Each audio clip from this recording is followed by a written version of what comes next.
Welcome back, we're on Numbers chapter 9. A year after Israel's departure from Egypt, the Lord spoke to Moses in the wilderness of Sinai. In the first month of that year, he said, "Tell the Israelites to celebrate the Passover at the prescribed time, at twilight on the 14th day of the first month. Be sure to follow all my decrees and regulations concerning this celebration." So Moses told the people to celebrate the Passover in the wilderness of Sinai as twilight fell on the 14th day of the month. And they celebrated the festival there, just as the Lord had commanded Moses. But some of the men had been ceremonially defiled by touching a dead body, so they could not celebrate the Passover that day. Just some dead body that is lying around. Probably struck down by the Lord.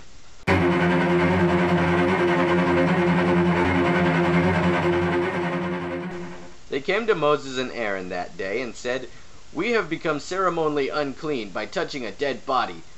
But why should we be prevented from presenting the Lord's offerings at the proper time with the rest of the Israelites?"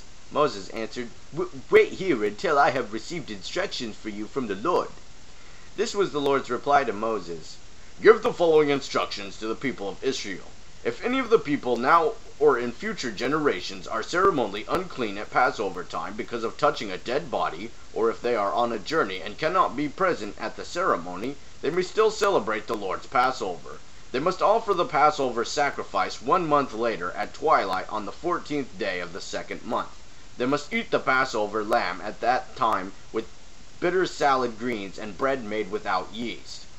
They must not leave any of the lamb until the next morning, and they must not break any of its bones. They must follow all the normal regulations concerning the Passover.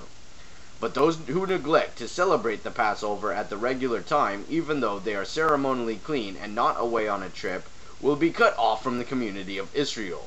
If they fail to present the Lord's offerings at the proper time, they will suffer the consequences of their guilt.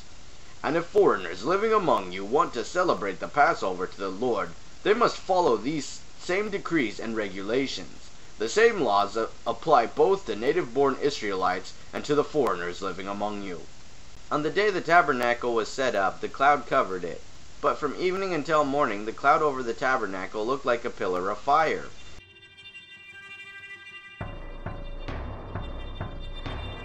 This was the regular pattern. At night, the cloud that covered the tabernacle had the appearance of fire.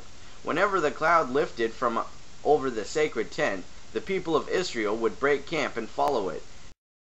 And wherever the cloud settled, the people of Israel would set up camp.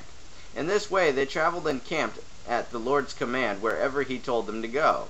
Then they remained in their camp as long as the cloud stayed over the tabernacle. If the cloud remained over the tabernacle for a long time, the Israelites stayed and performed their duty to the Lord.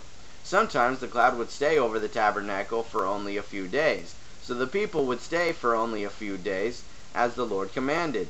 Then at the Lord's command, they would break camp and move on. Sometimes the cloud stayed only overnight and lifted the next morning. But day or night, when the cloud lifted, the people broke camp and moved on.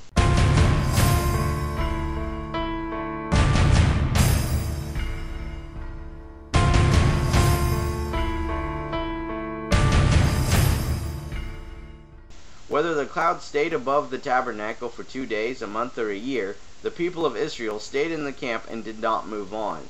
But as soon as it lifted, they broke camp and moved on. So they camped or traveled at the Lord's command, and they did whatever the Lord told them through Moses. That was Numbers chapter 9. We will be back with chapter 10. Have a good one.